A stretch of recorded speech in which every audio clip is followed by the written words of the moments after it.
Gloire à Jésus. Est-ce qu'on peut dire Amen? Amen. Si tu es là, est-ce que tu peux dire Amen? Amen. Alors ce matin, je voulais parler d'un thème simple. C'est pourquoi j'ai voulu qu'on rechante ce chant. N'abandonne pas. Dis à ton frère à côté, n'abandonne pas. Non, dis-le lui, tu ne l'as pas bien dit. Dis-lui, n'abandonne pas. Alléluia. N'abandonne pas. Vous savez, on abandonne parfois quand on est découragé. On abandonne quand on est blessé. On abandonne quand on ne sait plus quoi faire. On abandonne lorsque on se sent parfois trahi. On abandonne lorsqu'on est atteint par le découragement. On abandonne lorsqu'on est atteint par la solitude. On abandonne lorsque les problèmes nous dépassent. Lorsque les difficultés nous submergent. Lorsqu'on ne sait plus à quel sens se vouer. On abandonne. Alléluia. Amen. Il y a des gens qui abandonnent dans l'église, qui abandonnent l'église. Parfois, quand tu regardes le mobile de leur abandon, ça n'a rien de comparable à ce que peut-être quelqu'un subit. Mais il abandonne et quitte l'église. Il décide de s'asseoir à la maison, il décide de ne plus aller à l'église. Plusieurs raisons parfois nous obligent à abandonner. Mais ce matin, je voudrais t'encourager à ne pas abandonner. Je voudrais t'encourager à résister. Je voudrais t'encourager à persister. Je voudrais t'encourager à poursuivre ta marche. Je voudrais t'encourager à continuer. Je voudrais vraiment t'encourager. Amen. Bien aimé, l'abandon guette chacun. L'abandon guette chaque personne. Moindre petite situation, alors cet esprit peut se présenter à la personne pour dire abandonne. Abandonne, c'est au-delà de toi. Tu ne peux plus supporter, c'est mieux que tu abandonnes. Mais dis à ton frère, Dieu ne veut pas que j'abandonne. Dieu ne veut pas que j'abandonne. Répète-le-lui, Dieu ne veut pas que j'abandonne. Dieu ne veut pas que j'abandonne. Dieu veut que je tienne ferme. Dieu veut que je tienne ferme. C'est la même chose pour toi. Dis-le-lui, c'est la même chose pour toi. Dieu ne veut pas que tu abandonnes. Dieu veut que tu persévères. Et que tu tiennes ferme. Alléluia. Amen. Alléluia. Amen. Amen. Amen. Lisons Juge chapitre 8, le verset 4. Juge chapitre 8, le verset 4. Je voudrais qu'on lise ce passage.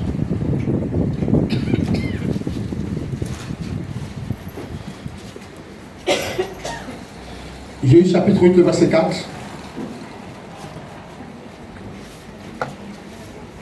Vous pouvez même lire la suite. Vous pouvez lire tout le chapitre 8 si vous voulez. Le verset 4, la Bible déclare que Gédéon arriva au Jourdain. Et il le passa, lui et les 300 hommes qui étaient avec lui.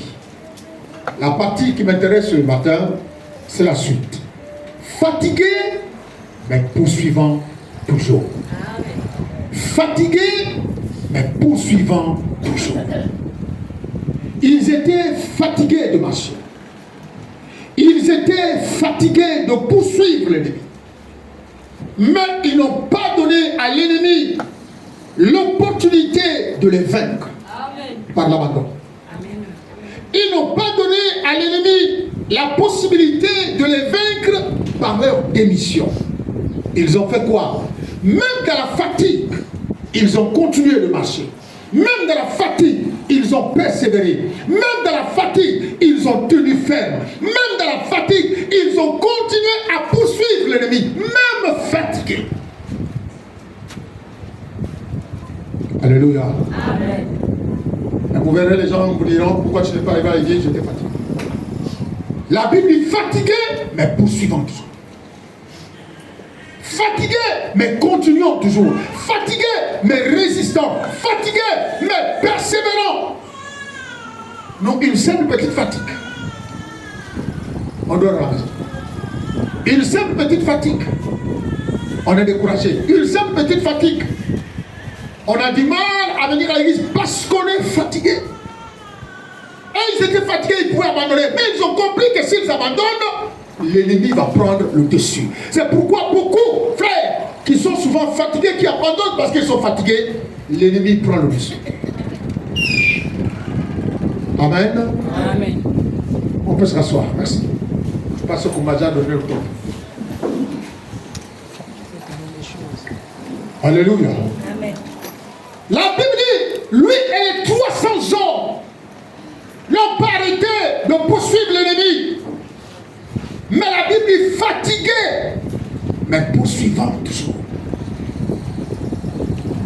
Fatigué, mais poursuivant toujours. Leur combat, bien aimé, était lié au fait qu'ils doivent atteindre l'ennemi pour renverser l'ennemi. Mais il y a des gens qui sont fatigués de combattre. Il y a des gens qui sont fatigués de combat. Et quand ils sont fatigués de combat, on a comme l'impression que l'ennemi ressurgit et prend le dessus sur leur vie. Et prend le dessus sur leur vie. La Bible dit qu'ils n'ont pas arrêté de poursuivre. Ils ont continué. Qui abandonne, qui se décourage, qui abandonne. Juste parfois à cause de quelque chose, à cause d'une réaction, à cause d'un comportement, à cause d'une attitude, à cause de quelqu'un, à cause de son frère, de sa soeur dans l'église, il abandonne. On les appelle les défaitistes. Ils abandonnent. Tu viens plus à l'église, pourquoi? Parce que la vie, maman parle la dernière fois, c'est la vie qui t'a sauvé. C'est la vie qui t'a sauvé. C'est la vie qui est morte à la croix pour toi. Donc à l'église où tu vas aller là, tu ne vas plus jamais trouver quelqu'un. Tu ne vas plus jamais trouver quelqu'un qui va mal te parler. Tu ne vas plus jamais trouver quelqu'un qui va mal te répondre. Tu ne vas plus jamais trouver quelqu'un qui se réduit envers toi. Là, l'église où tu seras allé, parfaite 100%. Et vous trouvez les gens, beaucoup de personnes, non, je ne viens plus. Parce que dans la parole que vous nous enseignez tous les jours, les gens ne changent pas. Mais si toi tu changes, pourquoi tu viens plus à l'église? Si la parole que j'enseigne tous les jours, si ça ne fait pas changer les autres, mais toi qui comprends cette parole, pourquoi tu ne changes pas? Pourquoi tu décides de rester à la maison? Puisque ça, toi tu dis que la parole que vous nous enseignez tous les jours, les gens ne comprennent pas. Mais toi, est-ce que tu as compris? Oui, mais tu fais quoi à la maison? Alléluia. Si toi tu as compris la parole, alors tu fais quoi à la maison? N'abandonne pas. Alléluia. Amen. Donc, l'histoire des généraux doit enseigner beaucoup d'entre nous. Pourquoi? Parce que la victoire ne se trouve pas dans l'abandon. La victoire se trouve au bout de l'effort. C'est là où se trouve la victoire. La victoire ne se trouve pas parce qu'aujourd'hui, tu te fâches. 3 jours, tu viens t'asseoir. Et 4e jour, tu reprends. Le 10e jour, tu viens t'asseoir. Le 4e jour, tu reprends. Ça, c'est une vie de défaite. Et tu ne vas jamais atteindre l'ennemi. Tu ne vas jamais mettre l'ennemi à terre comme ça. Jamais. Parce que le diable connaît comment t'avoir. Le diable sait comment te décourager, comment te faire abandonner. Il sait. Il sait. Donc, il ne faut pas qu'on vive une chrétienté de sous-marin. Des gens qui abandonnent aujourd'hui, demain ils crient Alléluia, demain ils crient plus Alléluia, demain ils disent je suis coléreux, le matin il dit Alléluia, après-demain il dit encore je ne suis plus dedans, après-demain encore Dieu est bon.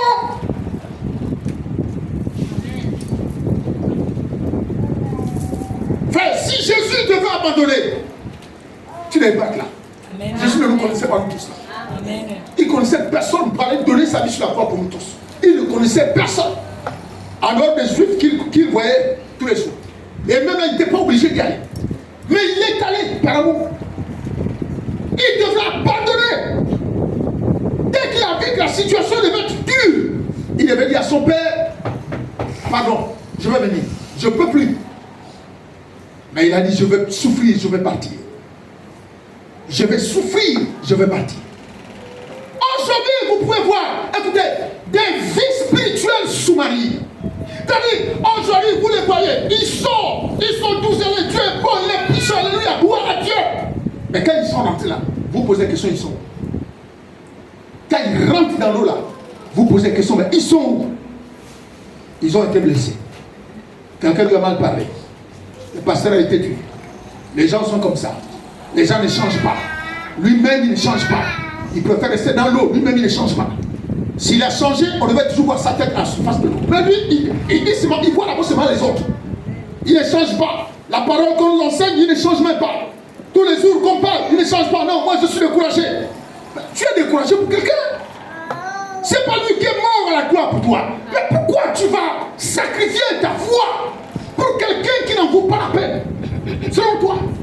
Pour quelqu'un qui ne veut plus. Mais continue. Si tu estimes qu'il ne veut pas changer, continue de venir dans l'église. S'il ne veut pas changer, la route de l'enfer, la route du ciel et la route de l'enfer, c'est deux routes. Si toi tu continues de venir, chacun connaît la route qu'il est en train d'emprunter. Maintenant, si toi tu décides que tu ne viens plus, tu vas plus. Non, c'est les hypocrites. Je parle plus là-bas. La vie est toi hypocrite. Donc tu vas rater ta vie parce que la vie est hypocrite. Tu vas rater le ciel parce que la vie est hypocrite. C'est normal. J'ai compris. C'est parce que tu as fait de la vie ton Jésus-Christ Seigneur et Sauveur. C'est pourquoi maintenant que tu vois que ton Jésus Sauveur et Seigneur et Sauveur est comme ça, tu décides de dire que non, je ne peux plus suivre ta doctrine. Quelqu'un comprend? Amen. Vous savez combien de fois j'ai eu envie d'abandonner? Combien de fois j'ai eu envie d'abandonner où je ne pouvais pas m'habiller comme ça? Pourtant, j'étais dans l'église, j'étais chrétien engagé, affermi dans l'église. Je ne vivais que de la Bible. Ma maison n'était que l'église. Mais difficile pour manger. Difficile, la vie était difficile. C'est pas aujourd'hui je peux manger ce que j'ai envie de manger. Mais hier, ce n'était pas comme ça. Amen. Mais engagé dans l'église, engagé. Amen. Je ne faisais pas aujourd'hui, on me voit, le monde ne me voit pas. Je ne faisais pas quand on me gronde, je disparais de l'église. J'étais toujours là. Amen. J'étais là. Alléluia. J'ai jamais abandonné. Jamais. Toujours présent. Toujours assidu. Toujours là. Toujours derrière le pasteur. En train de servir le pasteur. Toujours là. Mais comme je l'ai dit, le pasteur de l'époque, ma maison, dans la précarité dans laquelle j'habitais, était la maison, j'ai envie de dire, l'une des maisons des anciens, dans laquelle le pasteur venait et il mangeait. C'était une grâce pour moi. Et je me suis attaché à lui. Amen. Je me suis attaché à lui. Je me suis attaché à lui. Il y a des gens qui ont commencé dans le rôle, toi, le pasteur, comme ça. Je suis resté attaché à lui. Alléluia. Parce que vous savez, quand vous êtes attaché, je vais vous dire quelque chose. Quand vous êtes attaché à un leader, vous savez ce que le diable fait. Le diable vient te voir. Il dit, tu vois ou non? L'autre dit, peut-être, toi, tu dis, non, je ne m'avais pas rejoint pour le pasteur. Tu m'avais passé pour la vie là-bas. Vous aussi, vraiment. Vous aimez tout le temps caler sur le pasteur. Vous aimez que le pasteur vous voie. Vous aimez, moi, je suis pas là, ok. Tu lui dis bonjour. Il ne faut même plus envoyer ton bonjour. Il ne faut plus envoyer ton bonjour. Parce que c'est ton bonjour d'hypocrisie de la sorcellerie. Tu es en train de dire à l'autre, vous aimez qu'on vous voie. Mais, qui n'est pas qu'on le voit là? Je prends un exemple. Si vous tous là, vous êtes là, je ne vous vois plus. Vous avez dit le pasteur ne regarde même plus. Vous avez dit le pasteur, il ne me voit même plus. Quelqu'un peut comprendre? Amen. Et tu vas faire quoi? Tu vas te décourager? Non, quand je passe même à côté comme ça, ce qui m'a même vu, il ne me voit même plus. Mais quand je te vois, je dis, vous savez que les gens vous voient. Mais les yeux sont faits pour voir les gens. Amen. Amen. Les yeux sont faits pour voir les gens. Donc toi, tu es en train de décourager l'autre. Et voilà aussi comment la personne se tombe dans le piège. Par quoi? Affinité. Par affinité. Ils deviennent intimes. Le pasteur devient mauvais. Pour ne pas fréquenter le pasteur. Et on vit ça tout le temps dans les églises. Et les gens abandonnent. les gens de mission. Tu vas voir quelqu'un qui était engagé, ne fait plus son travail. Mais quelqu'un doit déjà dire, laisse ça. Vous avez Dieu vous faire voir. Fais ce que tu veux, tu sors, tu finis, tu pars, tu rentres, tu ne parles avec personne. C'est bien comme ça. Ça, c'est les mauvais conseillers. Et je vous ai dit, ce n'est pas tout ce qui est conseil qui est bon conseil. Ce n'est pas tout ce qui est conseil qui est bon conseiller. C'est pourquoi, vous voyez, la Bible parle du don de la parole de sagesse. Le don de la parole de sagesse, ce n'est pas le fait d'avoir les cheveux blancs qui fait de toi un homme sage. Tu peux être un homme sage, mais maladroit. Tu peux être un homme qui a beaucoup de cheveux blancs, mais maladroit. Qui ne sait pas dire des choses, qui ne sait pas parler des choses, qui ne sait pas gérer les choses. Mais c'est pas, on va l'appeler, non, c'est lui le sage. On dit qu'il faut respecter les cheveux blancs. D'accord. Mais quand on t'écoute, il n'y a rien de sage dans tes propos. C'est pourquoi la Bible parle du don de la parole de sagesse. Et tout le monde l'a pas. Tout le monde n'a pas, même les chrétiens, tout le monde l'a pas. C'est un don. Je donne ce don à des personnes qui ont la capacité de traiter le peuple. À des personnes qui ont un pouvoir, qui exercent une autorité sur le peuple. Dieu donne ce don-là. Ouais, si ton autorité n'est pas adaptée à ce que Dieu attend de toi, tu ne peux pas avoir cela. Même si on t'appelle pasteur. Et comment comprendre? Tu ne peux pas avoir ce nom même si on t'appelle pasteur. C'est un don. Si tu n'as pas ce don, il te serait difficile de gérer des problèmes, des conflits, de parler à des personnes, il te serait difficile. Tu serais toujours que brut. Et puis on va te craindre. Il faut aller voir le pasteur qui dit qui est? Moi je ne parle pas là-bas. On va te craindre comme ça. Alléluia. Donc il ne faut pas abandonner parce que quelqu'un se conduit mal avec toi. Ou parce que quelqu'un a telle réaction dans l'église. Ou parce que quelqu'un vit comme ça au quartier. Non. Si quelqu'un vit comme ça au quartier, c'est son affaire à lui. Toi, continue. Comme avait dit Jésus, laisse les morts. Toi, continue, viens sur moi. Continue de suivre le Seigneur. Continue de venir à l'église. Continue de faire ce que tu dois faire. Laisse celui qui ne veut pas changer son problème. Laisse-le dans son problème. Laisse-le dans son témoignage. Laisse-le dans son affaire. Toi, le jour où vous partirez, vous ne serez pas ensemble. Toi, continue de venir à l'église. Si quelqu'un ne veut pas changer au quartier, laisse-le. Même si les gens disent au quartier, c'est comme si vous n'êtes pas chrétien. Laisse-le. Toi, viens. Non, c'est à cause de vous que moi, je vais même venir à l'église, là, je ne viens plus. Frère, tu vas rater le ciel pour rien.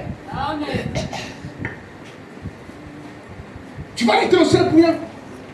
Sauf si maintenant tu vois que le pasteur, qui est censé être le berger qui vous conduit, a une vie déréglée, a une vie bizarre, impolie, insulte les gens. Là, tu peux dire non, si je vois là-bas, c'est la pénition. Mais si tu me dis au quartier, la parole que vous nous enseignez là, les gens ne veulent pas comprendre. Mais toi qui as compris, pourquoi tu n'es pas là? Voilà. Donc tu juges, tu vois la paille qui est dans l'œil de l'autre, toi-même. C'est comme si tu cherchais moyen pour venir à l'église, pour accuser l'autre, le doigt accusateur. Je viens plus là-bas à cause de lui. Je viens plus là-bas à cause de celle-là. Je viens plus là-bas, je ne viens plus là-bas. Si tu ne viens plus là-bas, c'est pas forcé. Vous savez, quand quelqu'un dit qu'il ne vient plus, ne forcez jamais quelqu'un.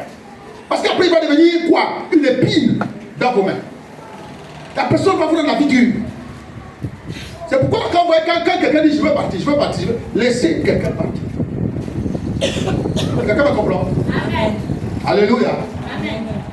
Le fils prodigue, s'il avait insisté, si le père n'avait pas donné cet héritage-là et que lui-même il a fait l'expérience, le fils prodigue aurait rendu la vie dure à son père.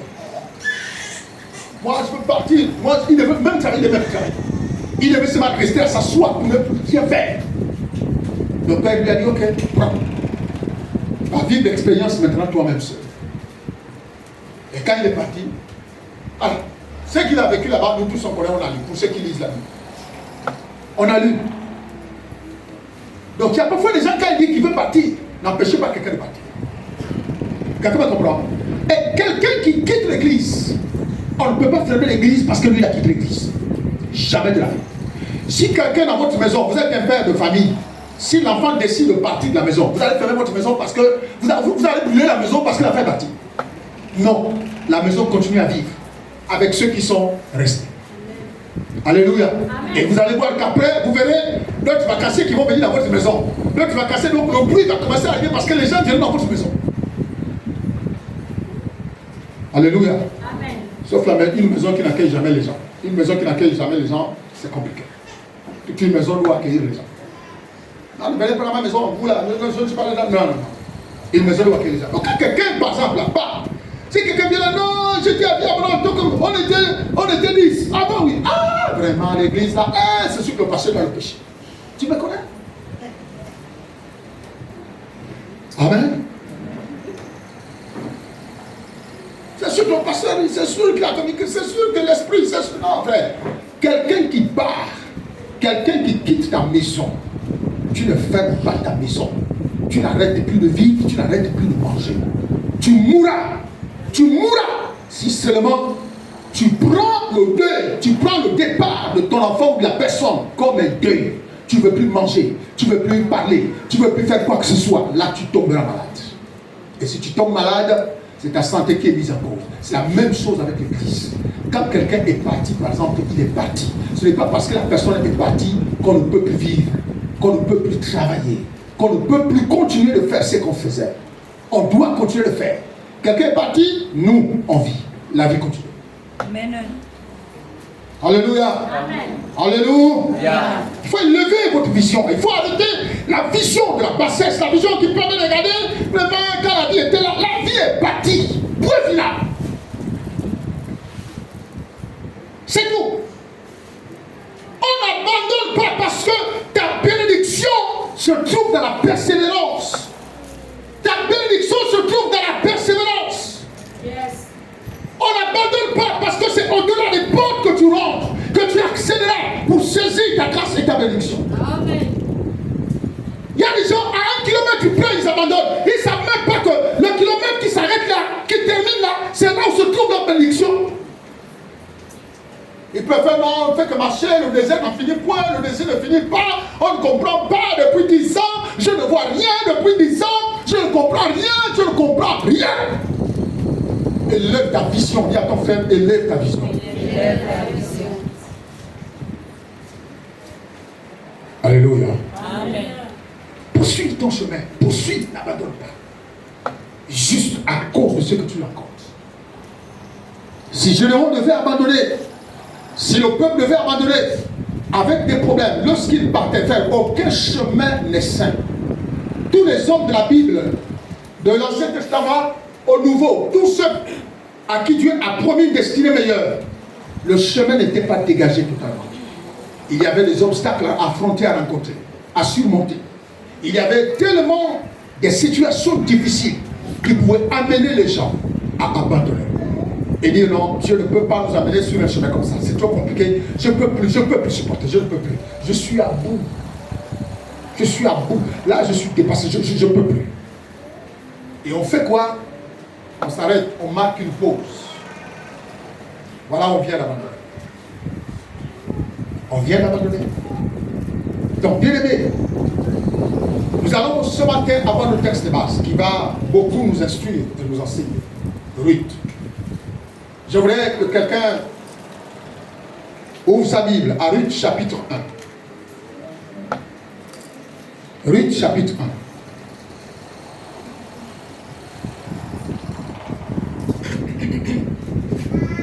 Ruth chapitre 1.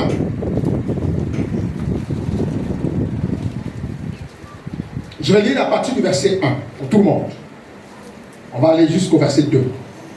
Du temps des juges, il y eut une famine dans le pays.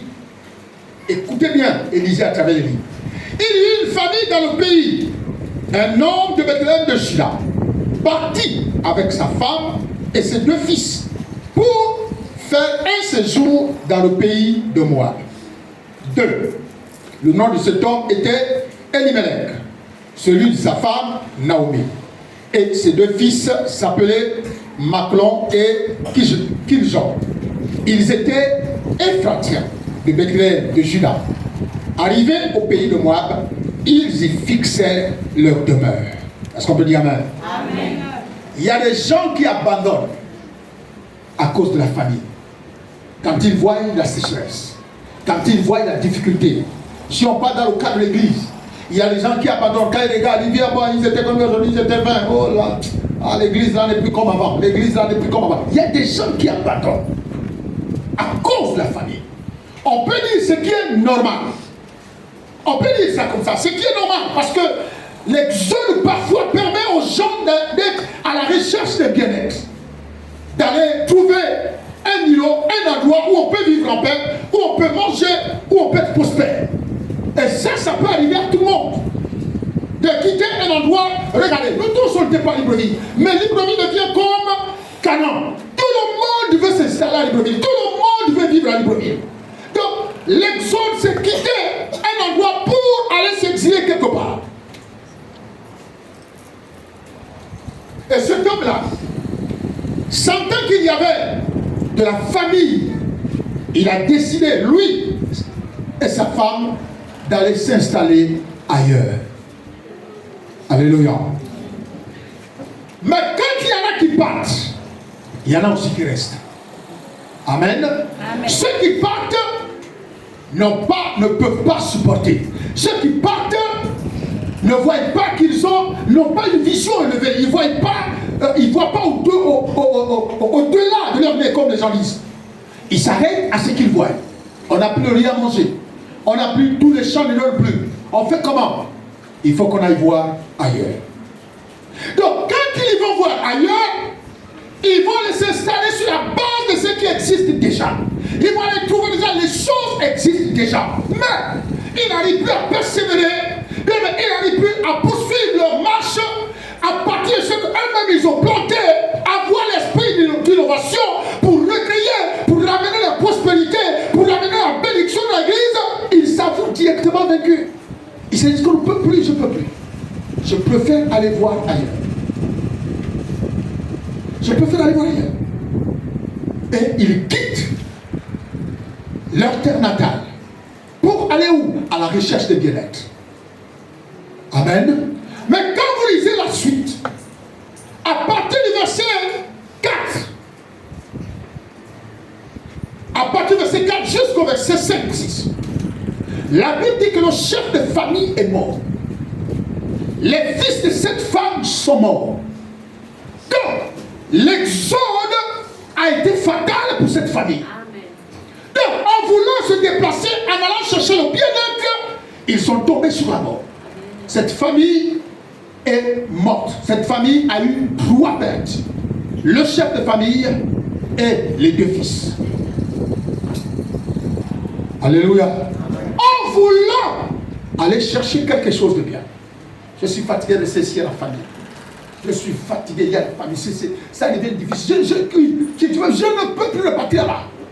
Tu ne sais pas qu'il y a la sécheresse là-bas. Tu ne sais pas que les gens vivent comme ça. Tu ne sais pas que les gens sont comme ça. Tu ne sais pas que les gens sont comme ça. Tu ne sais pas que les gens vivent comme ça. Je préfère ne plus retourner. Je préfère aller ailleurs. Aller trouver une autre terre. Pour aller m'installer là-bas. Alléluia. C'est comme ça que Elimelech, c'est ça? Elimelech, comment on l'appelle? Voilà. C'est comme ça que Elimelech prend toute sa famille pour aller s'exiler ailleurs.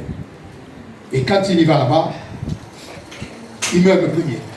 Les 2 fils, épousent des femmes. L'une, Ruth, et l'autre, Orpa. Donc, et la belle-mère, la mère, Naomi, reste avec ses 2 fils et ses 2 belles-filles. Alléluia. Mais quand la mort frappe encore dans sa maison, Naomi, elle n'a plus quelqu'un de sa famille. Si ce n'est les 2 filles, les 2 belles-filles. Alléluia. Amen. Maintenant, lisez-moi le verset 6. Rapidement, lisez-moi le verset 6.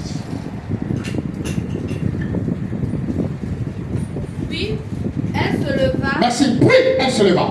Et elle et ses belles-filles. Et elle et ses belles-filles. Afin de quitter le pays de Moab. Afin de quitter le pays de Moab. Car elle apprit au pays de Moab que l'Éternel avait visité son peuple. Car elle apprit au pays de Moab que l'Éternel avait fait quoi? Avait visité son peuple. Avait visité son peuple.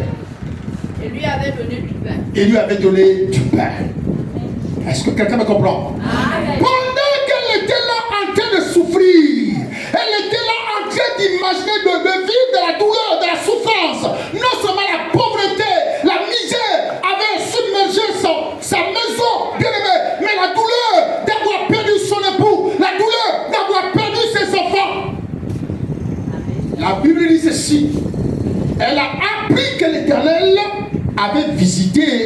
son peuple et lui avait donné du pain. Amen. Amen. Alléluia. Laisse ceux qui veulent partir, partir. Amen. Mais j'annonce qu'ils entendront qu'un jour l'Éternel a visité ce peuple. Amen. Ils entendront que le pain coule à nouveau à flot. Ils entendront que le pain tombe du ciel comme ils n'en avaient jamais vécu. Alléluia. Alléluia. Frère, même celui qui te quitte, laisse-le partir. Celui qui te quitte parce qu'il n'a rien, parce que tu n'as rien, laisse-le partir. Laisse-le. Celui qui t'abandonne parce que tu n'as pas le lait à lui donner, laisse-le partir. Il entendra seulement qu'un jour l'Éternel t'a visité. Il entendra que le lait coule à nouveau à flot dans ta vie au nom de Jésus. Amen. Amen. Alléluia. Amen. Amen. Il y a des gens dès qu'ils sont partis. Est-ce que c'est encore comme avant là-bas? Est-ce que c'est encore comme avant? Parce que nous avant, dis-lui, avant c'était ton époque. Réponds-lui, avant c'était ton. L'Éternel s'apprête à visiter son peuple au nom de. L'Éternel s'apprête à visiter son peuple au nom de. Il entendra que l'Éternel est descendu et a visité son peuple. Donc vous voyez Dieu qui dit, la gloire de la seconde maison sera plus grande que celle de la première. C'est lié aux difficultés que la première maison a dû rencontrer. C'est lié aux troubles que la première maison a dû rencontrer. C'est lié aux problèmes que la première maison a dû rencontrer. Maintenant, Dieu dit rassurer son peuple en disant, la gloire qui va arriver demain, elle sera supérieure, elle sera glorieuse, elle sera élevée au-delà de ce que vous avez connu. Au nom de Jésus.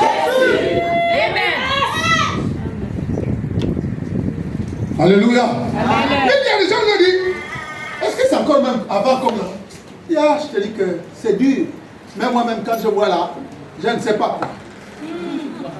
Tu es un pauvre petit. Tu es un pauvre petit. Tu ne comprends pas les choses de l'esprit.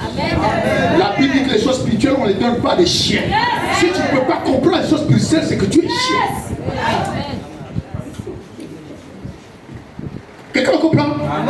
C'est normal que tu ne dises pas. Mais la Bible dit, on ne confie pas les choses saintes aux chiens. Des choses qui sont spirituelles, on ne les donne pas aux chiens. Qui est chien?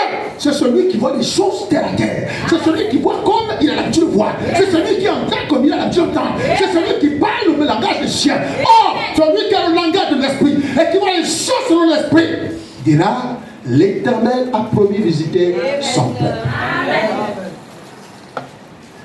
Avant là, c'était ton époque. Amen. Les choses sont devenues différentes.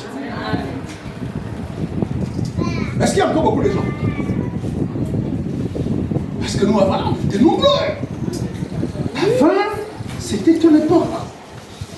Dieu est en train de visiter son peuple. La Bible dit que Naomi est partie à cause de la famille. Amen. Amen. Mais je vais te dire une chose prophétique. Tous ceux qui entendront que Dieu a visité son peuple, qui sont partis, reviendront. Amen.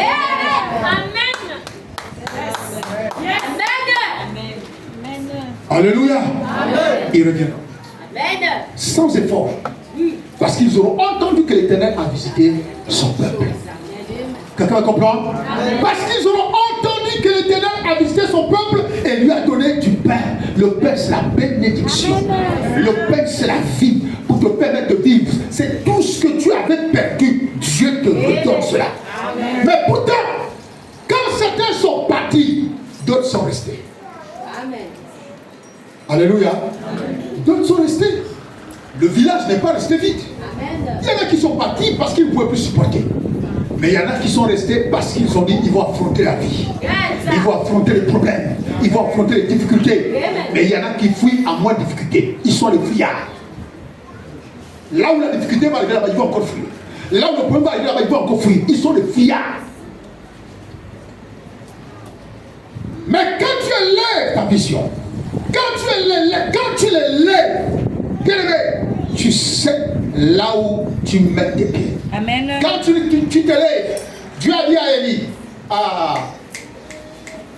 Élie a dit à son serviteur Géasi, regarde le ciel. Quelqu'un comprend? Regarde le ciel Géasi est parti, il est parti regarder avec les yeux de la chair. Il a regardé, il dit, mais parfois le type là, parfois il a des troubles de mémoire. Seigneur, il n'y a rien. Il dit, non, retourne, regarde bien, il y a quelque chose. Il revient la deuxième fois, il regarde. Les gens disent, mais tu regardes quoi? Il y a vraiment, quand les gens me disaient que parfois le type il est bizarre, j'ai compris. Le fait que m'envoyer que me regarder aussi, je le fais que me dit qu'il n'y a rien, il me dit retourne encore. Je regarde, je me dis qu'il y a tout, toi tu vois quoi? Il n'y a rien. Après tu entends l'autre, vous avec vos hommes de Dieu là. Mais il n'y a rien. L'autre de lui, il y en a. Va regarder. Alléluia. Amen.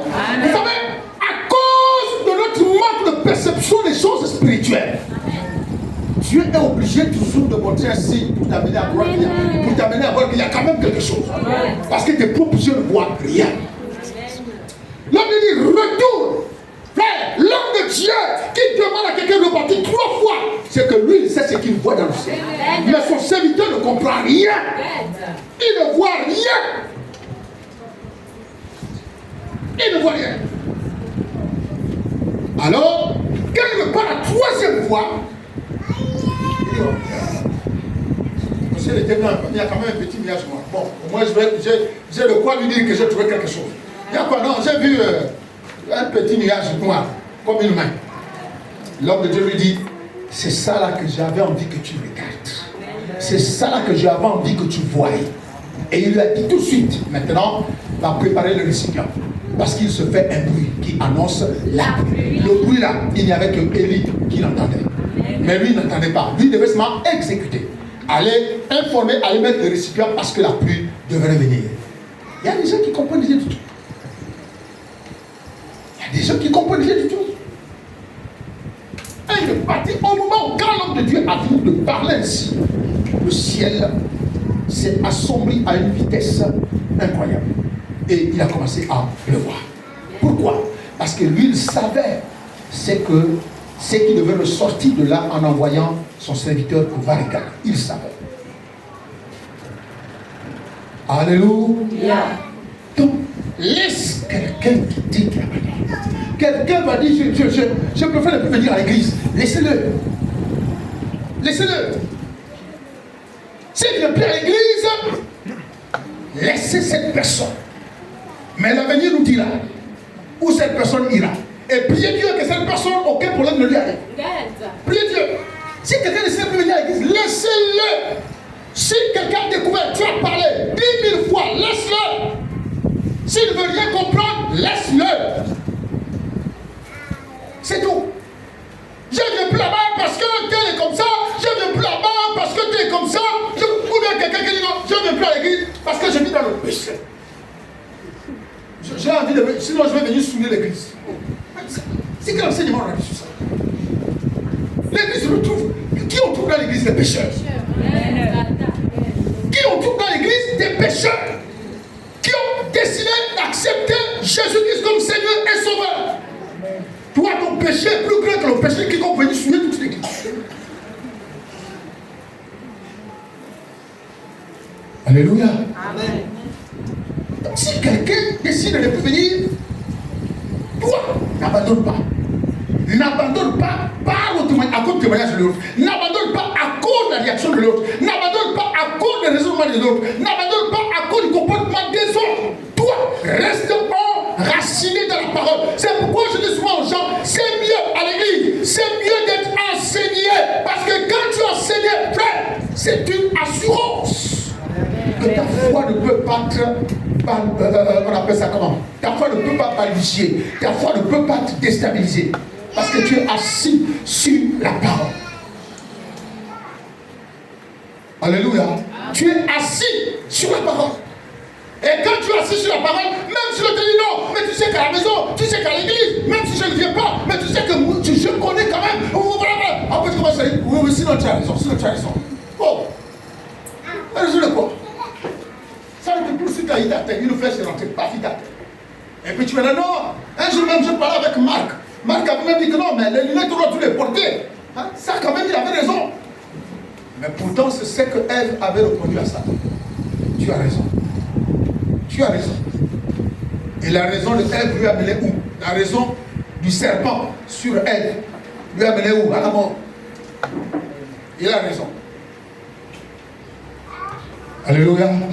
Amen. Donc, bien aimé,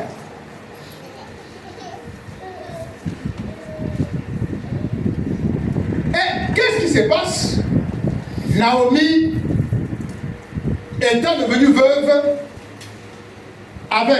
restée qu'avec les belles sœurs, les belles filles, elle a entendu dire que là-bas, Dieu avait visité ton peuple.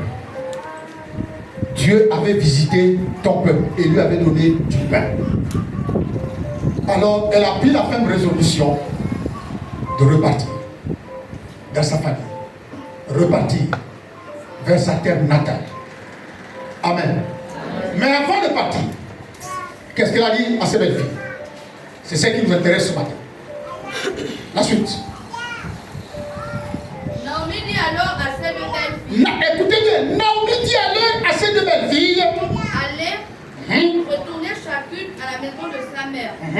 Que l'Éternel use de bonté envers vous, car vous l'avez fait envers ceux qui sont morts et envers moi. Que l'Éternel vous fasse trouver à chacune du repos dans la maison d'un mari. Et elles les baisa. Elles élevèrent la voix et pleurèrent. Et elle lui dit, non, nous irons avec toi vers ton feu. Naomi dit, retournez mes filles. Pourquoi viendrez-vous avec moi? Est-ce encore dans mon sein des fils qui puissent devenir vos maris? Retournez mes filles. Allez, je suis trop vieille pour me remarier. Et quand je dirai, j'ai de l'espérance, dans cette nuit même, je serai avec un mari. Tu as quel verset? Le verset 12. Ok, continue. J'ai de l'espérance, et cette nuit même, je serai avec un mari et que j'enfanterai des fils. Tendriez-vous pour cela qu'il est grandi? Refusez-vous pour cela de vous marier? Non, mes filles, car à cause de vous, je suis dans une grande affliction de ce que la main de l'Éternel s'est étendue contre moi. Et elles élevèrent la voix et pleurèrent encore. Orpa baisa sa belle-mère, mais Ruth s'attacha à elle. Arrête-toi là. Alléluia. Amen. Vous voyez, par rapport aux difficultés que Naomi a eues, elle a dit à ses deux belles filles, écoutez, j'ai appris que chez moi, le pain coule à nouveau. Dieu a béni mon pays. Donc je vais repartir. Maintenant, quant à vous, je n'ai plus d'enfants. Vous avez été loyal envers moi et envers mes fils. Maintenant qu'ils ne sont plus, alors je vais vous demander à chacune d'entre vous de repartir dans sa maison, vers les dieux de son parent, les dieux de sa famille, vers sa maison en tout cas, de repartir. Vous voyez, les deux ont d'abord dit non. Amen. Amen. Les deux ont dit non, on va continuer la vie avec toi. Ensuite, Naomi a insisté. Il a insisté. Il a dit non, non, non. Elle a dit non, non, non, non. Rentrez. Je vais encore. Qu'est-ce que je peux vous donner? Vous pensez qu'à mon âge, je vais encore trouver quelqu'un, même si je pouvais trouver encore un homme. Quel homme j'aurais, que même s'il me donne des enfants, ces enfants-là ne vont pas grandir et puis vous réépouser demain. Donc il est mieux que chacun y refaire sa vie. Vous trouverez des personnes, Dieu serait miséricordieux, Dieu serait bon avec vous comme il a été avant. Donc il serait, voilà. Amen. Celle qui vient de pleurer, celle qui vient de dire non, qu'on appelle Orpa, elle a dit, ok, c'est elle-même. Hein. Est-ce que moi, c'est elle-même qui m'a forcé? Elle est partie aller, elle a fait la bise à sa belle-mère. Belle-mère, au revoir. Belle rival, belle soeur, rival, au revoir.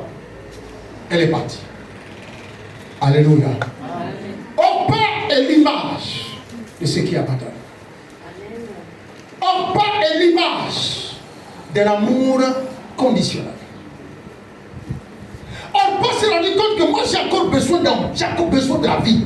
Je vois qu'il y a plusieurs ici. On souffre, je ne suis plus d'état. J'ai un ministère, je suis déjà archibishop, je prie déjà, je conseille les gens dans les téléphones, dans les quartiers. Je suis déjà quelqu'un d'expérimenté. J'ai envie, je ne peux plus rester là.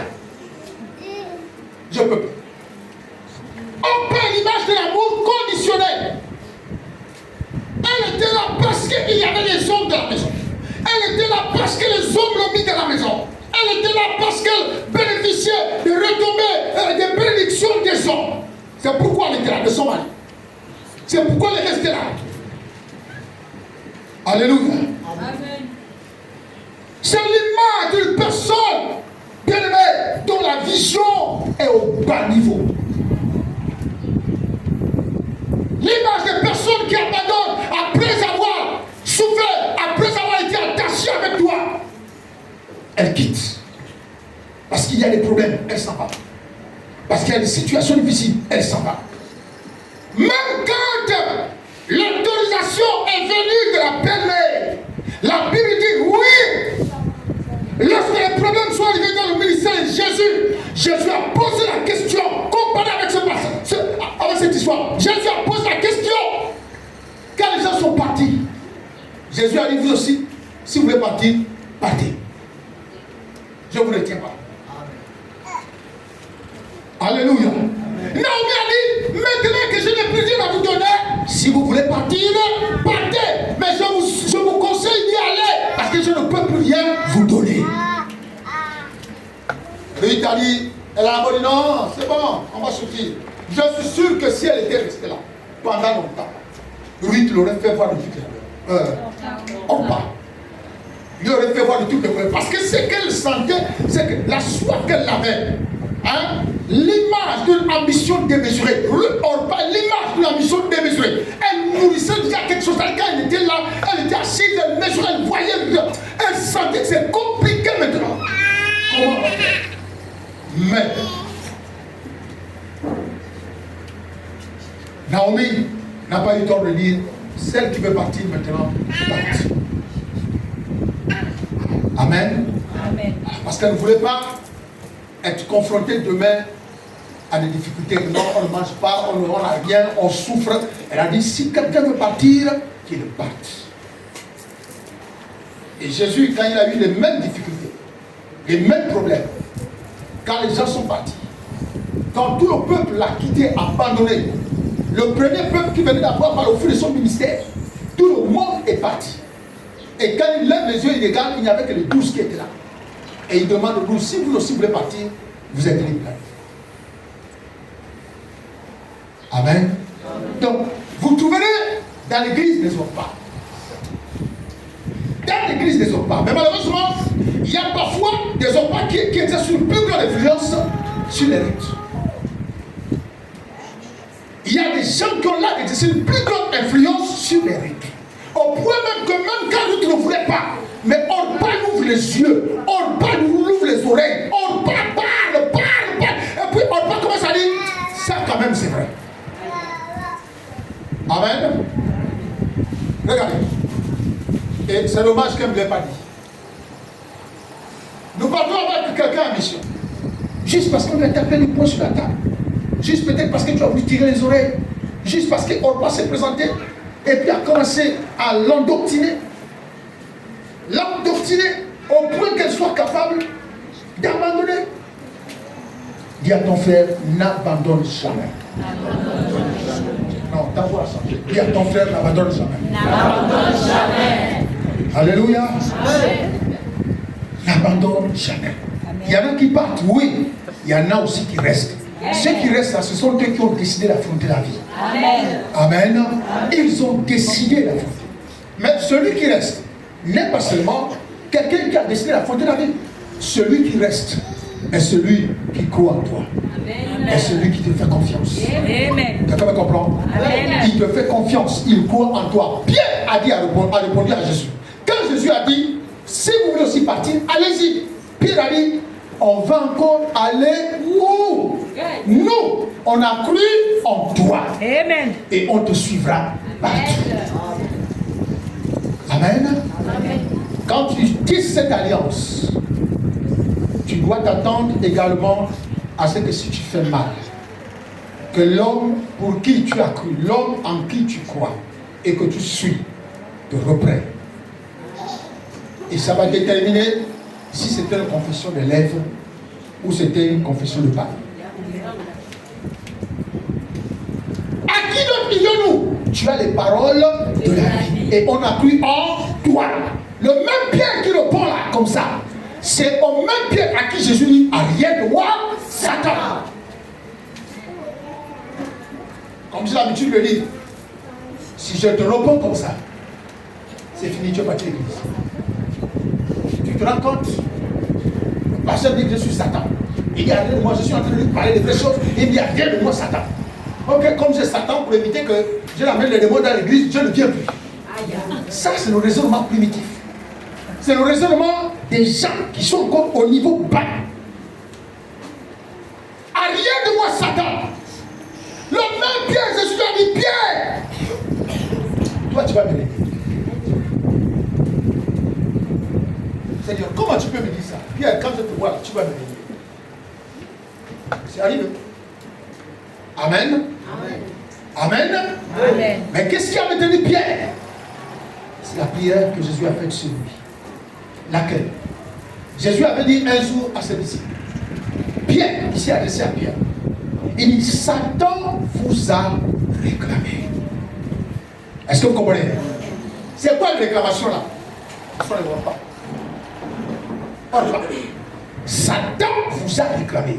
C'est-à-dire que pour Jésus, pour le diable, il a vu que cet homme est attaché à ses collaborateurs.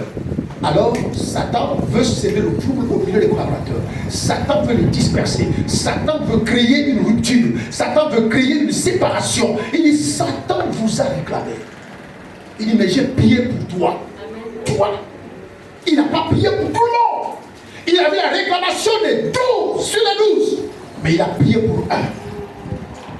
Parce qu'il faut que il y ait un qui soit capable d'affaiblir les autres. Il faut qu'il y ait un qui soit un moteur. Il faut qu'il y ait un qui soit un leader. Il faut qu'il y ait un que les autres doivent écouter.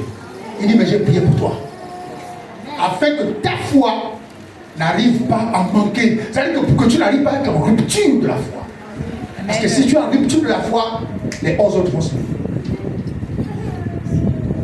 Quelqu'un va comprendre? Amen. Mais Pierre ne comprenait pas ces choses. Il va voir Barthélemy. Tu vois ça? Satan nous a réclamé quoi? Le Seigneur nous a dit que Satan nous a réclamé. Amen. Pierre a subi. Pierre a subi. Il a subi. Mais dès que Jésus dit, rien de moi, Satan. Pierre recule, bouche fermée. Il n'est pas allé bouder. Il n'est pas allé se plaindre. Il n'est pas allé se plaindre chez qui était même son ami.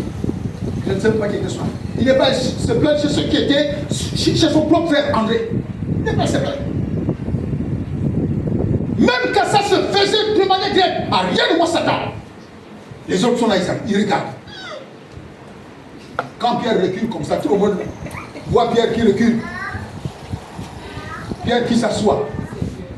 Chacun regarde Pierre pour dire que là il est là. Là il est là.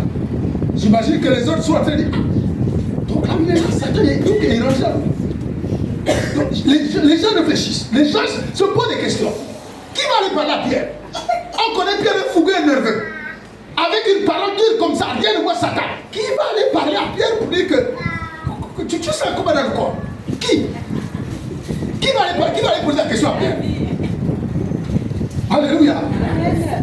Chacun a dormi jusqu'au matin, on se regarde, ni mot, chacun ne dit rien. Il ne faut pas aller toucher Pierre. Avec ce qu'il a subi hier. Pierre, toi tu vas me régner même. Pierre comprenait mon dé. Imaginez s'ils ont discuté entre eux.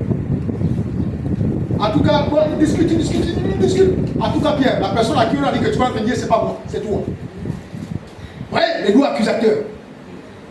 Imaginez ce que Pierre a subi. Imaginez ce que Pierre a subi. Mais il était toujours là. Il va y s'asseoir. Le Seigneur l'envoie à mission, il parle. Le Seigneur lui dit, Pierre, viens ici, il vient. Il ne gonfle pas le visage. L'expression de son visage ne montre pas que lui, là, il est fâché. L'expression de son visage ne montre pas que là,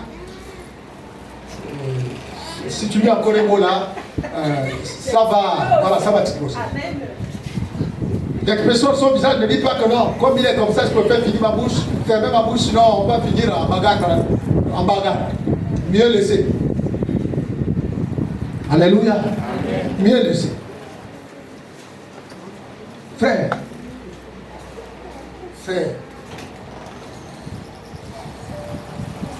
Naomi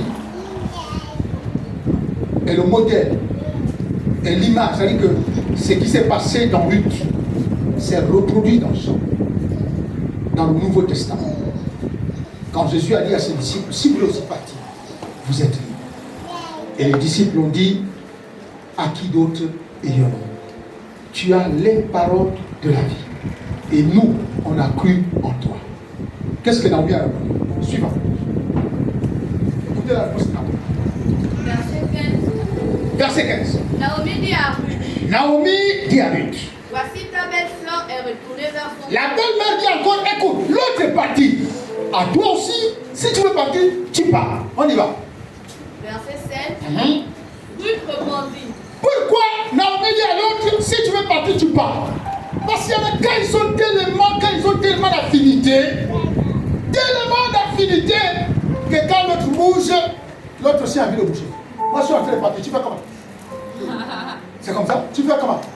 Ah, c'est bon, moi je vais, il y a un endroit quelque part là où là-bas, la dernière fois j'étais parti, on m'a honoré, comme à Chibishop. Donc, j'ai vu que là-bas c'est bien, si tu veux venir avec moi, tu veux bien, si tu veux, je t'invite, si tu viens voir un jour. Bon, d'accord, on va d'abord prendre ça comme ça, je vais le voir un jour. On y va. Ruth répondit. Ne me presse pas de te laisser. Ne me presse pas de te laisser. De retourner loin de toi.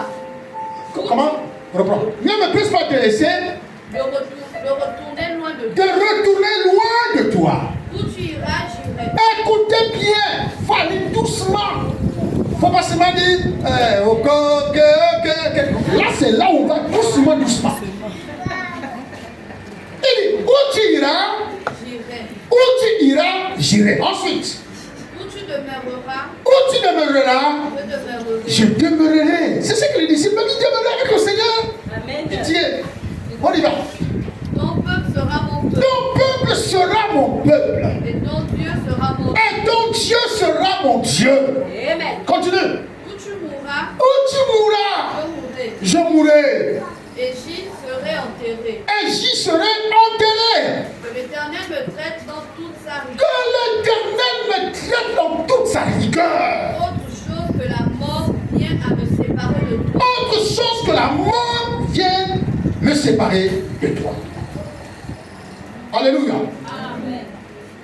Voilà le modèle de loyauté, d'attachement, de consécration, d'abandon.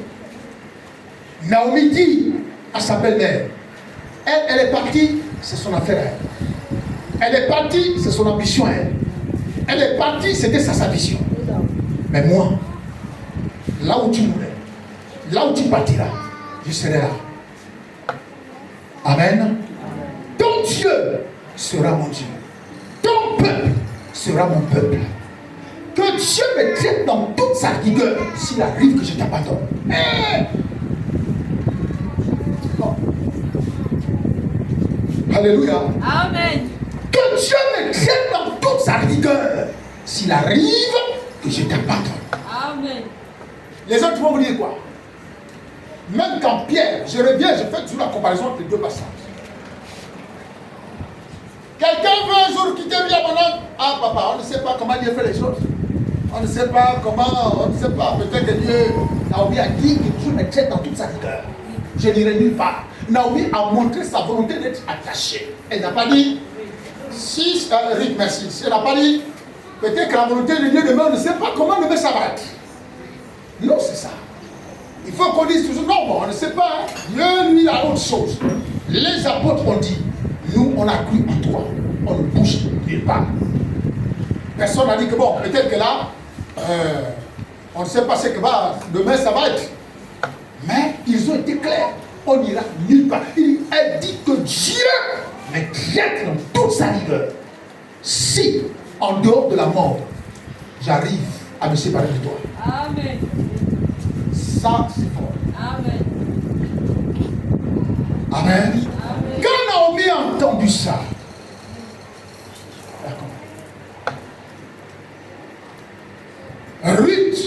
c'est le modèle de loyauté, de consécration, d'attachement, de fidélité et d'amour sans intérêt. Amen.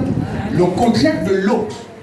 Elle a dit, même s'il n'y a plus rien à faire, elle a privilégié qui? Elle a privilégié sa belle-mère, sachant qu'elle a sa propre famille, où elle pouvait repartir, aller refaire sa vie. Mais elle s'est attachée à sa belle-mère.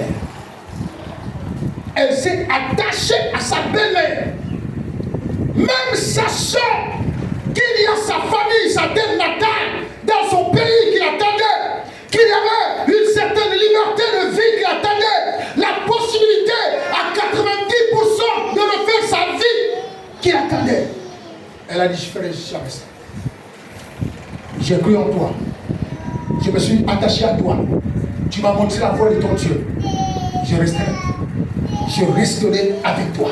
Ça sont les gens qui ont appris la parole. Pas, non, nous on a compris, comme l'autre a dit, non, vraiment la parole là m'a touché.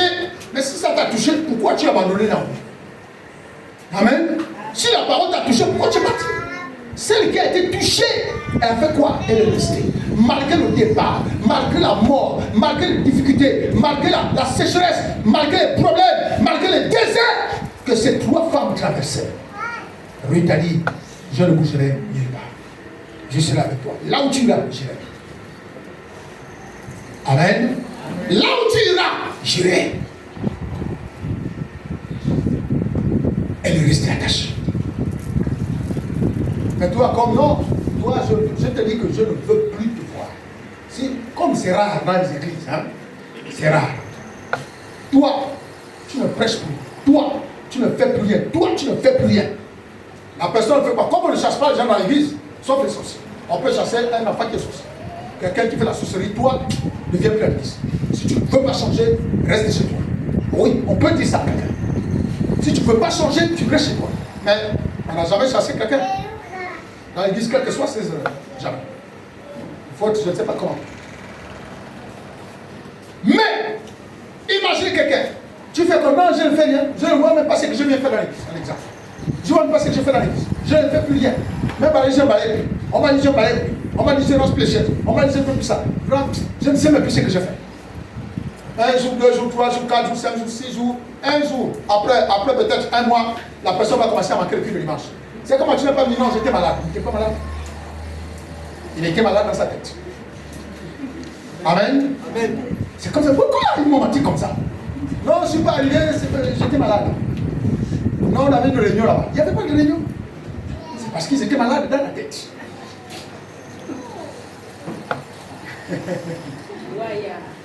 Amen. Amen. Voilà. C'est comme ça. Non, papa, on avait une réunion. On avait une réunion quelque part. On a demandé à tous les enfants de venir, non, on est parti. C'est pas que les enfants, il n'y avait aucune réunion. Ils étaient malades. Ils étaient au bord du précipice. Parce qu'ils ne pouvaient plus supporter. On se pose déjà des questions. Et c'est quand on est dans cet état d'esprit que le diable fait quoi? Qu'il envoie un autre frère en plus. Ou bien une autre soeur. Ou bien un prophète. Je vois que tu as trop de problèmes. Quitte l'église là où tu es, sinon tu vas mourir. Dieu veut te lever. Je te vois grand.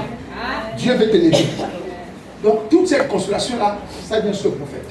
Amen. On passe chercher l'offrande que tu dois jamais à ton pasteur. Tu es le bon prophète.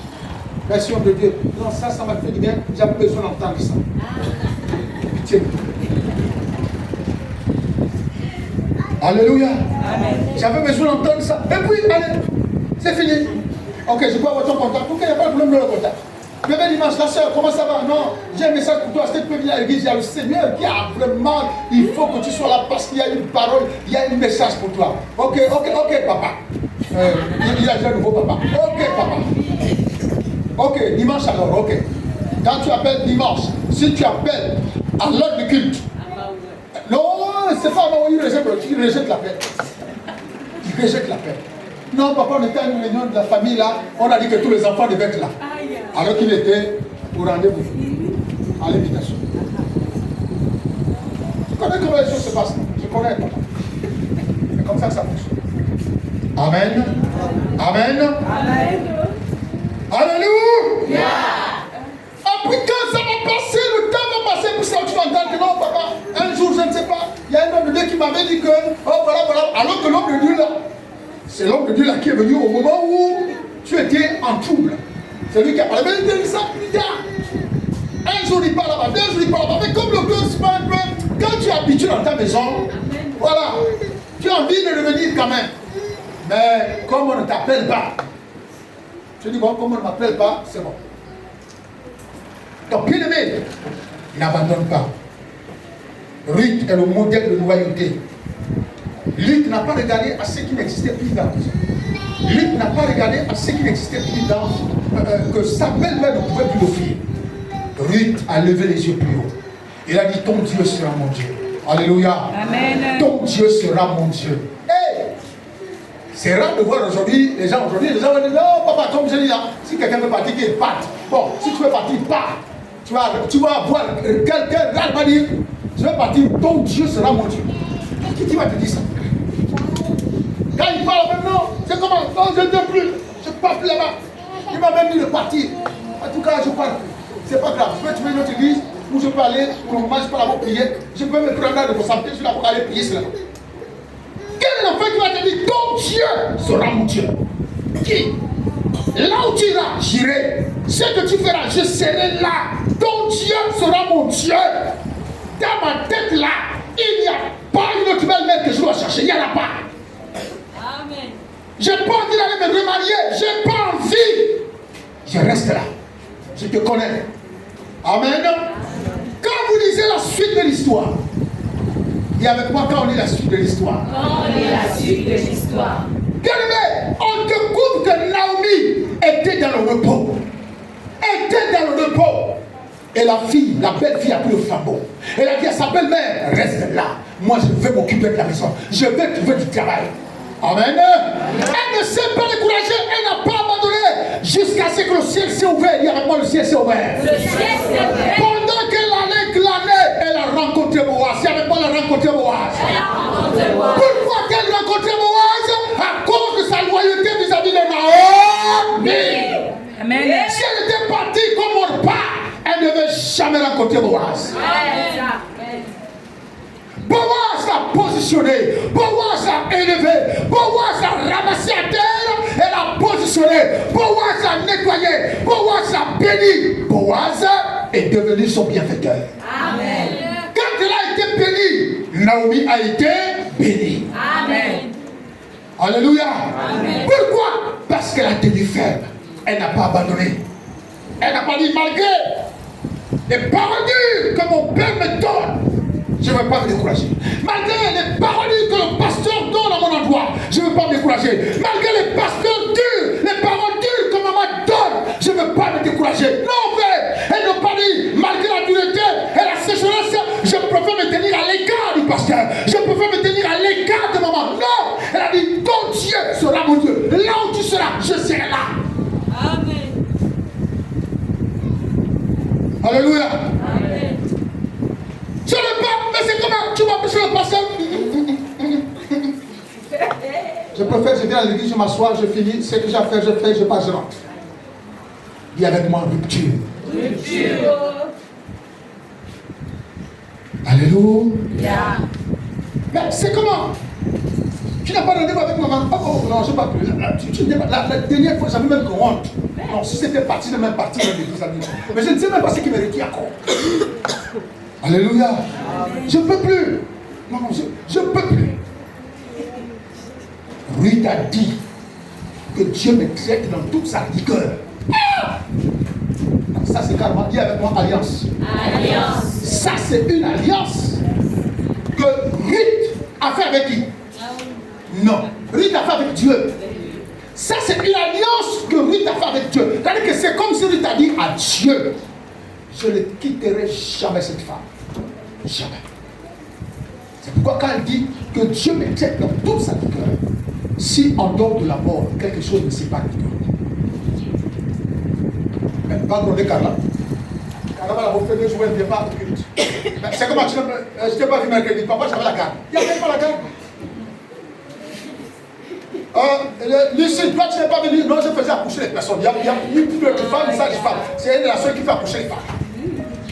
C'est comme ça. Chacun trouve toujours un moyen. Chacun trouve un moyen. Alléluia. C'est comme ça, frère. Elle a dit, ton Dieu sera mon Dieu. Là où tu seras, je serai. Ton peuple sera mon peuple. C'est-à-dire qu'elle a carrément marqué la rupture avec sa famille. Carrément. Carrément. Et quand Jésus a dit, je vais demeurer avec toi, là où je serai là. Et quand les disciples, quand Jésus a choisi ses collaborateurs, ils vivaient où? Chacun partait dormir dans sa maison? Non. Chacun ne partait pas dormir au PK5, PK8, PK19. Chacun dormait là où dormait Jésus. Amen. N'abandonne pas. N'abandonne pas. N'abandonne pas. Si tu ne vois pas que la vie du pasteur est déréglée, qu'est-ce qui te fait abandonner? Pourquoi tu abandonnes? Si tu ne vois pas que ton pasteur n'est pas un modèle, pourquoi tu abandonnes? Tu abandonnes à cause de ton frère, à cause de ta soeur, à cause de son mauvais témoignage au quartier. Tu décides de venir à l'église. Mais bien aimé, c'est une mission que le diable a réussi. Tant que tu décides de ne plus venir parce que ton frère, c'est mission accomplie pour Satan. Mission accomplie. Celui qui ne veut pas changer, continue. La Bible est claire. Celui qui se sanctifie, se sanctifie. Celui qui se souille, se souille. Ça veut dire que c'est un choix. Si quelqu'un vient à l'église et ne veut pas changer, qu'il continue de vivre sa vie. Moi, je ne vais pas arrêter de prêcher la parole parce que quelqu'un ne veut pas changer. Je ne vais pas arrêter de prêcher l'évangile parce que quelqu'un ne veut pas changer. Je continue mon chemin. Celui qui se sanctifie, se sanctifie. Celui qui se souille davantage. Donc tu ne peux pas démissionner. Tu ne peux pas abandonner. Tu ne peux pas te rétracter, te refroidir à cause du comportement d'une personne. Non. Ça, il faut refuser ça. Il faut refuser. Nous venons à l'église pour rencontrer Jésus. Nous venons à l'église pour entendre Jésus. Nous venons à l'église pour être instruits de la connaissance spirituelle. C'est pourquoi on vient à Jésus. C'est comme quelqu'un, vous êtes ensemble dans la même classe, vous vous bagarrez avec un autre élève, et puis parce que tu t'es bagarré avec un autre élève, les premiers jours on ne s'entend pas, 2 jours, 3 jours, parfois on peut faire le même mois, on ne se parle plus, on a maintenant notre amis. Est-ce que c'est pour autant que tu vas changer de classe? C'est pour autant que tu vas changer d'école? C'est pour autant que tu ne vas plus à l'école parce que tu ne t'entends plus avec quelqu'un? Mais pourquoi quand c'est l'église qui doit subir? Comme je dis à quelqu'un. Pourquoi quand c'est l'église qui doit subir? Là où tu passes ta famille, il n'y a pas des hypocrites. Là où tu parles au milieu de tes associations, des amis, il n'y a pas d'hypocrites. Là où tu parles partout à l'école, il n'y a pas d'hypocrites. Là où tu vas au travail, il n'y a pas d'hypocrites. Les hypocrites, c'est dans l'église. Mais pourtant, tu continues à aller prendre les tontines dans les réunions. Tu continues à aller manger dans les associations. Tu continues à aller à l'école, au lycée, au collège et à l'université. Au milieu des mêmes personnes qui sont hypocrites. Amen. Mais c'est pas quand c'est l'église, on décide de venir. C'est toi qui es hypocrite. Amen. Quand c'est l'église, on décide de plus venir. L'église va subir. Dans les associations, tout le monde est parfait. Dans nos salles de classe, tout le monde est parfait. Au milieu de nos parents, tout le monde est parfait. Mais dans l'église, tu peux supporter l'hypocrisie qu'il y a dans l'église. Supporte. Cite-moi un peu le nombre de personnes qui sont hypocrites vis-à-vis de Dieu. Pour ces 2 ou 3 personnes-là, pour ça, tu vas décider d'abandonner ta foi. Tu vas décider de ne plus venir servir Dieu. Parce que quelqu'un est hypocrite. Mais quitte le monde. Il faut quitter le monde. Parce que tu ne trouverais pas un monde parfait, même dans ta propre famille. Amen. Tu ne trouverais pas un monde parfait. Amen. Mais quand c'est l'église doit subir.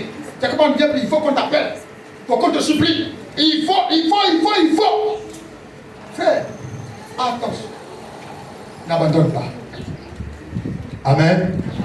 Dis à ton frère, n'abandonne pas. N'abandonne pas. Non, dis-le-lui, n'abandonne pas. Tiens ferme, dis-le-lui, tiens ferme. Attrape-lui la main, tape-lui à l'épaule, frère, n'abandonne pas. Frère, tape-lui la main à l'épaule, frère, n'abandonne pas. Tiens ferme. Le diable se lèvera. Mais n'abandonne pas. Le diable te poursuivra. Mais n'abandonne pas. Alléluia. Alléluia. N'abandonne pas. Amen. Pourquoi? Parce que je t'annonce que l'Éternel visitera ton peuple, son peuple. Amen. Tu es certainement si proche du but. Amen. C'est là où l'ennemi veut te faire abandonner. Amen. N'abandonne pas. Je t'annonce que l'Éternel visitera son peuple. Amen.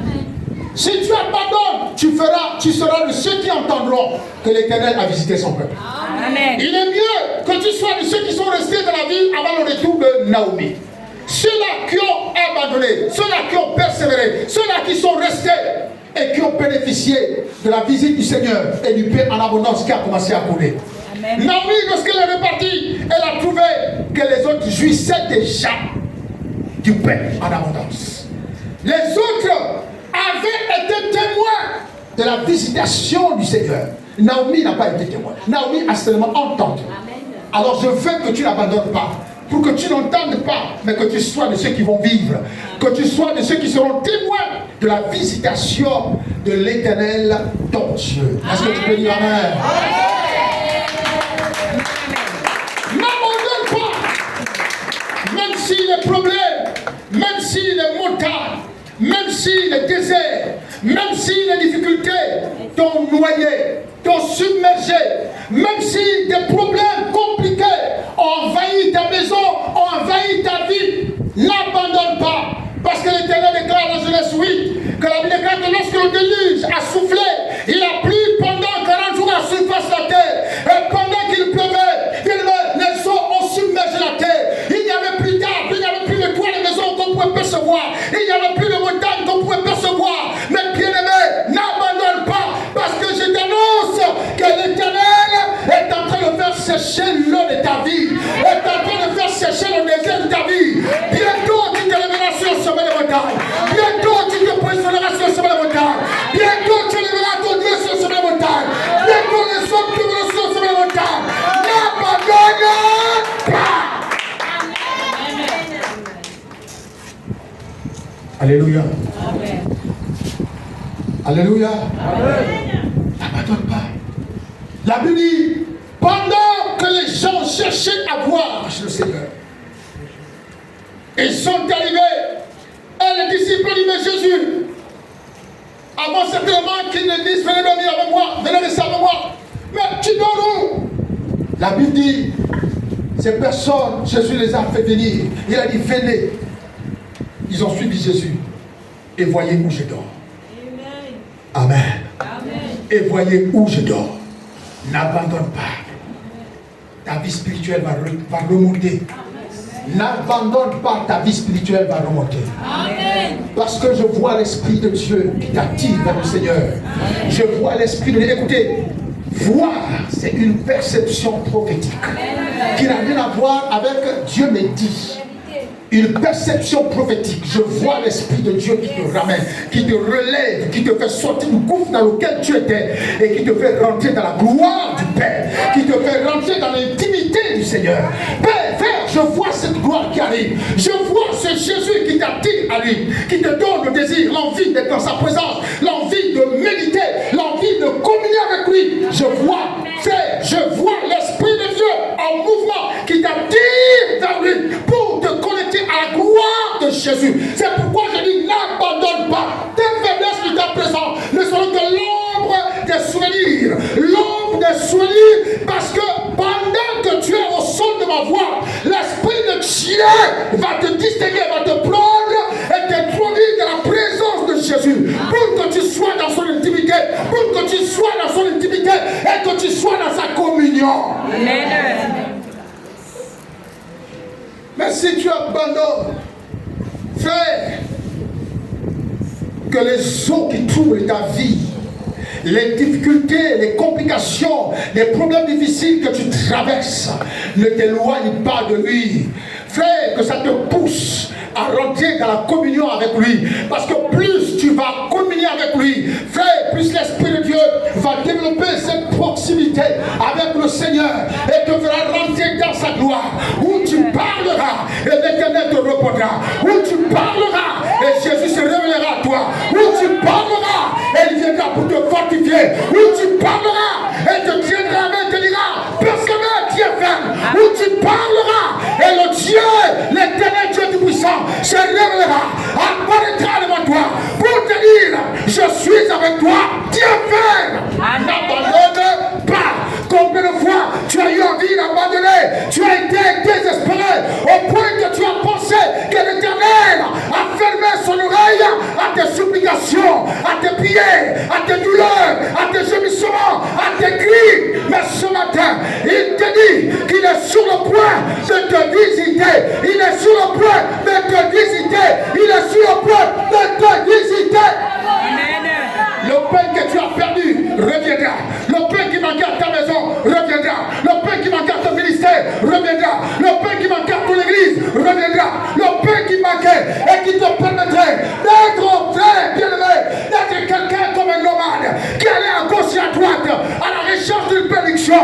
L'Éternel te visitera et fera venir le peuple dans ta maison. Au nom de Jésus. Amen. Alléluia. Amen. La Bible déclare Esther 2. Alors que, bien aimé, le peuple, on devait décider de la personne qui devait être parmi les sélectionnés pour rencontrer le roi. La Bible dit Esther a été sélectionnée pour rencontrer le roi. Nous étions au 10e mois. Esther a été sélectionnée pour rencontrer le roi. C'est pourquoi je vois l'Esprit de Dieu en mouvement dans cette église qui va te faire connecter à des rois. Amen. Qui va te faire, qui va t'ouvrir des opportunités, qui va t'ouvrir des portes qu'aucun homme ne pouvait ouvrir. Et la Bible dit que l'Éternel de Esther a comparu devant le roi. Frère, tout le monde ne pouvait pas parfois comparaître devant le roi, même les épouses du roi ne pouvaient pas comparaître devant le roi sans pour autant avoir eu l'aval du roi. Mais je t'annonce qu'à partir de ce deuxième jour du 10e mois de l'année 2022, l'Esprit de Dieu t'ouvrira et te connectera au roi. L'Esprit de Dieu t'ouvrira les portes. Je vois l'Esprit de Dieu qui accorde la faveur, bien aimé, à ce que tu feras, afin que Dieu approuve. Lorsque l'Esprit de Dieu aura approuvé, bien aimé, Dieu va exécuter. Lorsque Dieu, autant pour moi, aura approuvé, l'Esprit de Dieu va exécuter. La faveur de Dieu descendra dans ta vie. La main de Dieu sera sur toi. Sa faveur descendra sur toi. Les portes qui étaient fermées s'ouvriront. Je vois les portes qui s'ouvrent. Je vois les portes qui s'ouvrent. Et frère, lorsque tu accéléreras au-delà de ces portes, tu verras du pain. Tu verras du pain qui est le signe de la bénédiction, qui est le signe de la richesse, qui est le signe de l'abondance, qui est le signe de la prospérité. Tu verras du pain arriver et tu seras dans l'abondance. Amen. Alléluia. Amen. Pourquoi veux-tu abandonner? Tu es si près du but. Pourquoi veux-tu abandonner? L'Éternel est sur le point de te visiter. Reste à ton poste, reste là où tu es, reste dans ton village, reste dans ta maison. Tu ne connaîtrais pas, tu ne sais pas la période de le temps où Dieu visitera ton peuple. Tu ne connais pas, même si tu te donnes découragé, reste assis là, reste assis là, reste assis là. Tous ceux qui sont partis entendront que l'Éternel a visité son peuple. Tous ceux qui sont partis entendront que l'Éternel a fait venir du pain. Et ton église sera prospère, et tu seras prospère, et tu seras béni. On parlera de toi, on entendra parler de toi. Frère, cette nation entendra parler de toi. Amen. Reste là où tu es. Reste attaché. Si comme Pierre et les 11 autres, si comme Ruth, tu as cru en lui, tu as confiance en lui, reste là. Reste. Ne te fais pas détourner. Ne te fais pas détourner. Des hommes pas sont nombreuses dans l'église. Des hommes pas sont nombreuses dans l'église. Leur mission te détourner. Leur mission t'affaiblir. Leur mission te décourager. Leur mission te laisser perplexe. Mais attache-toi à Naomi. Attache-toi à Jésus. Tu as les paroles de la vie. Je n'irai nulle part. Toi, Naomi. Là où tu seras, je serai. La bénédiction viendra. La Bible dit, à cause de sa persistance, elle est restée attachée à sa belle-mère. Le ciel s'est ouvert. Dieu a ouvert le ciel. Dieu a fait venir la bénédiction. Dieu a fait venir un bienfaiteur. Dieu a fait venir quelqu'un qui s'est d'abord occupé de Naomi, sans pour autant d'abord l'épouser. Parce que le monsieur a accepté, a aimé son caractère, a aimé sa façon de faire, a aimé les pas qu'elle posait, a aimé son attachement vis-à-vis de sa belle-mère, sachant que l'autre personne serait partie. Mais elle a vu que cette femme, elle s'est attachée à sa belle-mère. Bien aimé, cet homme l'a aidé, cet homme lui a payé au-delà de ce qu'elle devait avoir, cet homme lui récompensait au-delà de ce qu'elle devait avoir. Et puis ensuite est venu le moment où elle devait être repositionnée. Et cet homme, bien aimé, même pour l'épouser, cet homme est allé voir Naomi. Il est allé demander la main. Boaz est allé voir Naomi. C'était une véritable réunion de conseil de famille. Parce qu'à l'époque, il fallait un membre plus proche pour prendre la femme. Mais écoutez-moi.